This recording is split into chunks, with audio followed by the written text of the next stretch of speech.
Ni latigɛ gɛlɛn tun taara sabula a Mali marabaw ani Barrick Gold tun ma se ka bɛnkan sɔrɔ.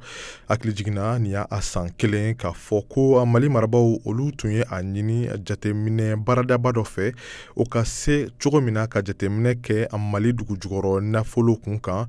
O jateminɛ y'a da kɛnɛ kan k'a fɔ ko Mali marabaw tun kan ka segin ka dugujukɔrɔ nafolo kun kan sariyaw olu lakuraya, wa o de kɛra ka fara o kan. A dara kɛnɛ kan fana k'a fɔ ko sanubɔyɔrɔ barada ninnu k'olu tun bɛ to u ka sɔrɔ dogo waasa u kana se ka salen sara Mali la.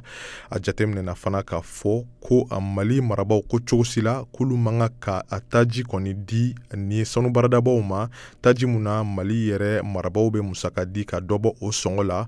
O bɛɛ lajɛlen de ko sɔn an ka kunnafonidibaga kɔni ye a fɔ an ye k'a fɔ ko Mali marabaw y'a ɲini ko a yɛlɛma ka se ka don bɛnkanw la sanubɔ cogo kan Mali la.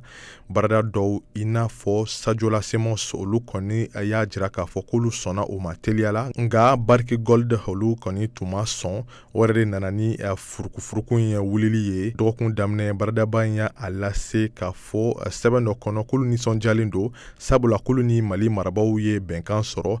Barrick Gold ɲɛmaaba yɛrɛ y'a lase k'a fɔ ko nin y'a san 30 ye k'a fɔ k'olu bɛ sanu bɔ Mali la, ko hali n'o y'a sɔrɔ kumaɲɔgɔnya tɛmɛnenw kɔni k'olu gɛlɛyara, k'olu ganna kosɛbɛ. Barrick Gold ka sanubɔ kun kan Mali la, sanubɔ barada in kɔni ta ye 80 ye 100 sara la, Mali ta ye 20 ye 100 sara la. Wa Barrick Gold b'a ka baara kɛ yɔrɔ min na yen jatelen don ka kɛ sanu bɔyɔrɔba ye dugujukɔrɔ nafolo dɔnbagaw ka fɔ la.